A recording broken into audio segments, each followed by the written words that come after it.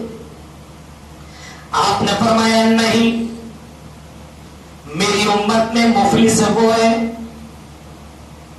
ان المفلس من امتی آتی یوم القیامہ، میری امت کا سب سے بڑا مفلس فقیر غریب وہ ہے جو کل قیامت کے دن نماز بھی لے کر کے آئے گا، بصلاۃ و زکات، نماز بھی لے کر کے آئے گا، زکات بھی لے کر کے آئے گا، روزہ بھی لے کر کے آئے گا، صدقہ و خیرات بھی لے کر کے آئے گا۔ میری امت کا سب سے بڑا مفلس فقیر آپ میں وہ ہے جو اتنے سارے نیکیوں کا پہاڑ لے کر کے آئے گا، لیکن یا ساتھ میں کسی کو اس نے مارا ہوگا، شتم ھذا، کسی کو گالی دی ہوگی، وقذف ھذا، کسی کے اوپر تہمت لگایا ہوگا، واکل مال ھذا، کسی کے مال کو ناجائز طور پر قبضہ کیا ہوگا، کسی کے اوپر ناجائز طور پر ظلم کیا ہوگا۔ میرے بھائیوں، نبی فرماتے ہیں دنیا میں اس نے بہت ساری غلطیاں کی ہوگی، اپنے بھائیوں سے نفرت کیا ہوگا، اپنے بھائیوں کا پیر کاٹا ہوگا، اپنے بھائیوں کا راستہ روکا ہوگا اور اپنے بھائیوں کے اوپر ظلم کیا ہوگا۔ نیکیوں کا پہاڑ بھی لے کر کے آئے گا اور گناہوں کے انبار بھی لے کر کے آئے گا۔ کسی کو پر ظلم کیا ہوگا، مارا ہوگا۔ ہم اتنے بڑے دبنگ آدمی میرے سامنے تو کیا دھڑاک سے مار دیا۔ ابھی حالات دیکھ رہے ہیں نا، جس کی کرسی، جس کے لاٹھی، اس کی بھینس، بلڈوزر چل رہے، دیکھ رہے ہیں نا۔ ظلم کرنے والوں، ایک نہ ایک دن تمہیں انصاف کے سامنے، اللہ کے سامنے تمہیں کھڑا ہونا پڑے گا اور تمہیں حساب دینا پڑے گا، حساب دینا پڑے گا۔ اس وجہ سے میرے بھائیوں کسی کے اوپر ظلم نہ کرو۔ فرمایا کل قیامت کے دن جب آدمی اتنا گناہ لے کر کے آئے گا اور اتنی نیکیاں لے کر کے آئے گا تو اللہ تعالیٰ نیکیوں کو ایک ایک نیکیاں جن لوگوں کے اوپر ظلم کیا ہوگا ان نیکیوں کو اٹھا کر کے مظلوموں کو دے دی جائے گی.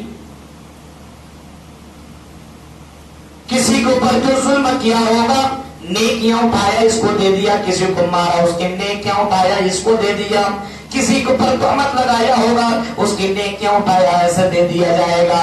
ایک دور ایسے کرتے کرتے حالت یہ ہوگی نیکیاں ختم ہو جائیں گی لیکن اس کی برائیاں ختم نہیں ہوں گی. اب اللہ تعالیٰ کیا کرے گا؟ اللہ کے نبی فرماتے ہیں, مسلم شریف کے الفاظ ہیں, اللہ کے نبی صلی اللہ علیہ وسلم فرماتے ہیں اس مظلوم کی جن لوگوں کے اوپر ظلم کیا ہوگا ان کے گناہ کو اٹھا کر کے اس نیکوکار جو اتنے نیکیوں کا پہاڑ لے کر کے آئے گا اس کے اوپر لاد دیا جائے گا. ہاں اس کو مارا تھا نا, اب تیرے پاس تو نیکی ہے نہیں, اب تم کو گناہ دیا جا رہا ہے اور گناہ دے دے کر اس کے پاس اتنا گناہ ہو جائے گا اللہ تبارک و تعالیٰ اس بندے کو سمت النار اس نیک کار آدمی کو جہنم کے اندر ڈال دے گا. فرمایا سب سے بڑا مفلس سب سے بڑا فقیر میری امت کا وہی آدمی ہے. تو نیکیاں کرو لیکن نیکیوں کی حفاظت کرو, ظلم نہ کرو, حسد نہ کرو, تکبر نہ کرو, کسی کے ساتھ ناجائز سمبند نہ رکھو.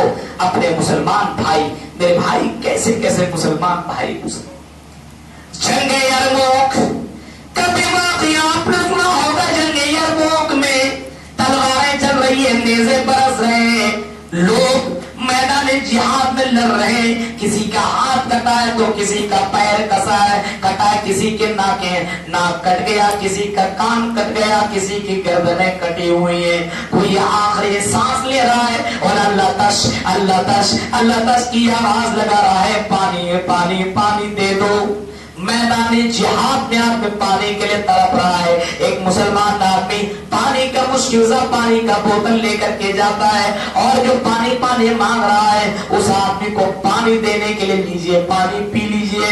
جیسے پانی کا بوتل اپنے منہ میں لگانے والا ہوتا ہے ویسے بغل میں بھائی کی آواز آتی ہے, اللہ تش اللہ تش اللہ تش. جب یہ آواز سنتا ہے کہ مجھے بھی پانی دے دو, مجھے بھی پانی دے دو, یہ پیاس کے لیے تڑپ رہا ہے لیکن پانی خود نہیں پیتا ہے, اپنے بغل والے بھائی کو دے دیتا, لے تو پہلے پی لے, بعد میں پیوں گا.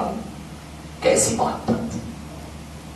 ہم پانی کے لیے تڑپ رہے ہیں, کھانا پینا ہمارے پاس موجود ہے, کوئی آدمی مانگ لگا بعد میں تم کو دوں گا, پہلے مجھ کو برگرے دے دو, پیٹ اٹھ یار, بہت صبح سے لے کر کے بھی پریشان, افطاری کے وقت تم آ گئے, پہلے مجھ کو کھانے دے دو.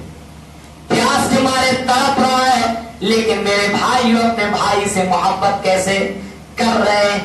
جیسے اس بھائی کو دیا پانی پینے کے لیے, اس نے جیسے منہ کے قریب کیا پھر بغل سے آواز آئی, اللہ تش اللہ تش اللہ تش, مجھے بھی پانی دے دو, میں بھی پیاسا ہوں, مجھے بھی تو بھی پانی پلا دو. یہ آواز سنتا یہ خود نہیں پیتا ہے, اپنے بغل والے بھائی کو دے دیتا, لے میرے بھائی تو پہلے پانی پی لے, بعد میں پانی پیوں گا. ایسے کرتے کرتے 10 لوگوں تک وہ بوتل چلا جاتا ہے, پانی کا مشکیزہ چلا جاتا ہے لیکن کوئی پانی نہیں پیتا, پہلے اپنے بھائی کو پہلے دیتا ہے. جب وہ مشکیزہ پہنچانے والا جب پہلے آدمی کے پاس پھر جاتا ہے تو کیا دیکھتا ہے کہ یہ اللہ کے راہ میں شہید کر دیا گیا.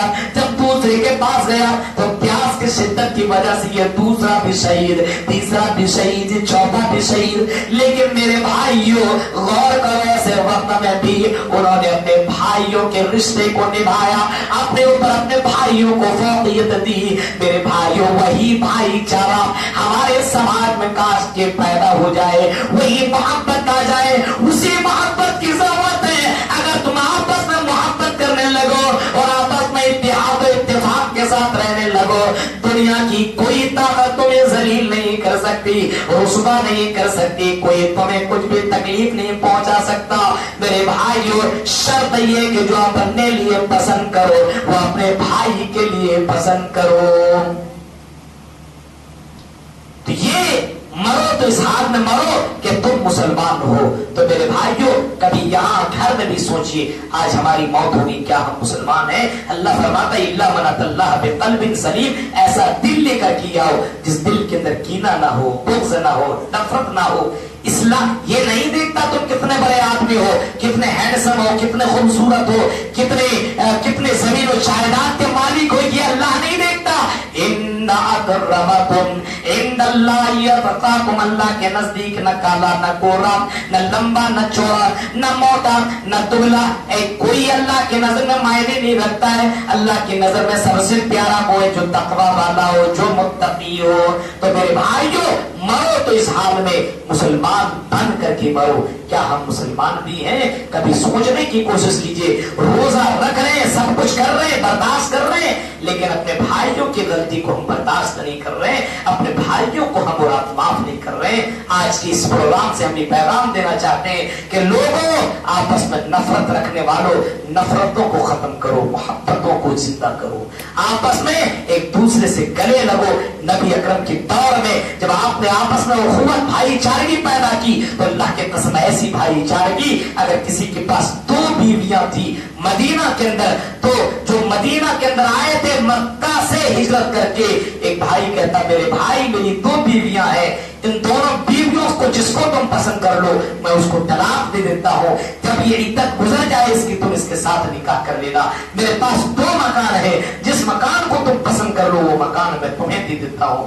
میرے پاس اتنا ایکڑ زمین ہے، آدھی ایکڑ تم زمین رکھ لو، آدھی ایکڑ میں رکھتا ہوں. جو اسلامی بھائی چارہ ہے میرے بھائیوں، یہ خونی رشتہ سے بڑھ کر کے یہ اسلامی بھائی چارہ ہے. اسلامی محبت خونی رشتہ سے بڑھ کر کے ہے. اس وجہ سے اس اسلامی بھائی چارہ کو اپنے یہاں سے جانے مت دو.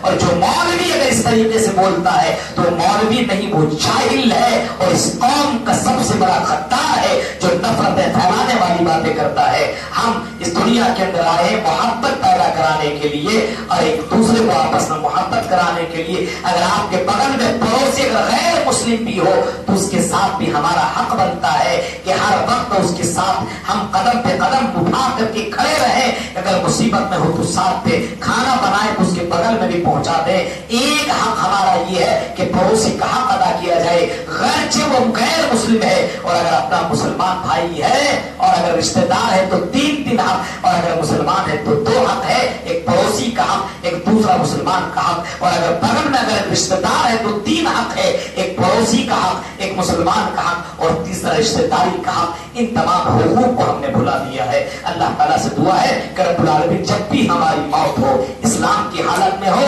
ایمان کی حالت میں ہو، یہ بہت بڑی بات نہیں ہے کہ ہم مسلمان ہیں، یہ سب سے بڑی بات ہے کہ ہماری موت کب آ رہی ہے. اسی وجہ سے ہمیشہ دعا مانگنی چاہیے کہ اللہ جب بھی ہماری موت آئے ایمان کی حالت میں آئے. جب بھی ہماری موت ہو اس پوزیشن میں موت ہو کہ ہمارے دل میں کسی بھائی کے لیے نفرت نہ ہو، بغض نہ ہو، کسی کے لیے دشمنی نہ ہو. اگر کسی کے ساتھ آپس میں دشمنی ہے تو ہماری آپ سے اپیل ہے کہ بڑھ کر کے آپ ہی ہاتھ ملائیے، گلے لگائیے. ایسے لوگوں کے لیے جنت کے دروازے کھلے ہوئے ہیں. اللہ تعالیٰ سے دعا ہے رب العالمین جب تک تو ہمیں زندہ رکھ، اسلام کے اوپر زندہ رکھ، جب بھی خاتمہ ہو ایمان کے اوپر خاتمہ ہو. آمین. وآخر دعوانا الحمدللہ رب العالمین. والسلام علیکم ورحمۃ اللہ وبرکاتہ.